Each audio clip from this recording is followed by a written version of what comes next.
السلام علیکم، میں ہوں اقبال سیر اور آپ دیکھ رہے ہیں ریئل نیوز ورلڈ۔ ناظرین، گزشتہ کئی دنوں سے آ رہی ہیں کہ سوات کے مختلف علاقوں میں تحریک طالبان پاکستان کے لوگ موجود ہیں۔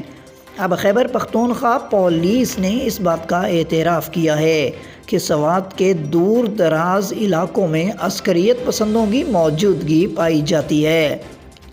خیبر پختونخوا پولیس کے مطابق سوات میں عسکریت پسندوں کی موجودگی سے متعلق سوشل میڈیا پر زیر گردش ویڈیوز سے باخبر ہیں۔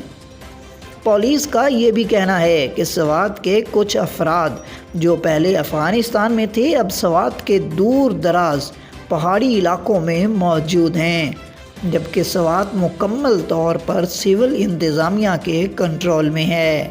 خیبر پختونخوا پولیس کا کہنا ہے کہ عوام کے اس خدشے سے واقف ہیں کہ سوات 2008-9 کے دور میں واپس آ سکتا ہے۔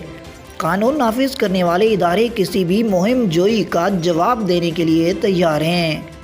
خیبر پختونخوا پولیس کا یہ بھی کہنا ہے کہ سوات کے پرامن معاشرے میں کسی بھی دہشت گردی کے لیے کوئی جگہ نہیں۔ سوات میں امن کو یقینی بنانے کے لیے تمام ممکنہ اقدامات کریں گے۔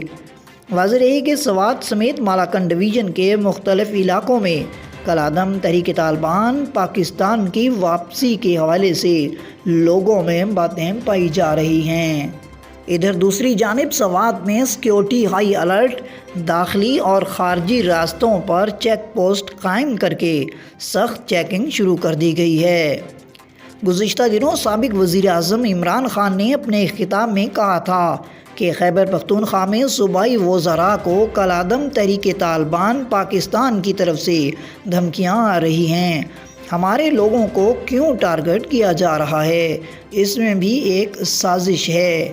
حال ہی میں وفاقی وزیر دفاع خواجہ آصف نے کہا تھا کہ سوات میں طالبان کی موجودگی کی اطلاعات کو دیکھ رہے ہیں اور ہم افغان حکومت سے مسلسل رابطے میں ہیں۔ مزید اپڈیٹ کے لیے ہمارے ساتھ وابستہ رہیں۔ اگر آپ نے ہمارے چینل کو سبسکرائب نہیں کیا تو کر دیجئے اور بیل آئیکن کو پریس کرنا مت بھولیے تاکہ ہماری نئی ویڈیو کا نوٹیفیکیشن بر وقت آپ تک پہنچ سکے۔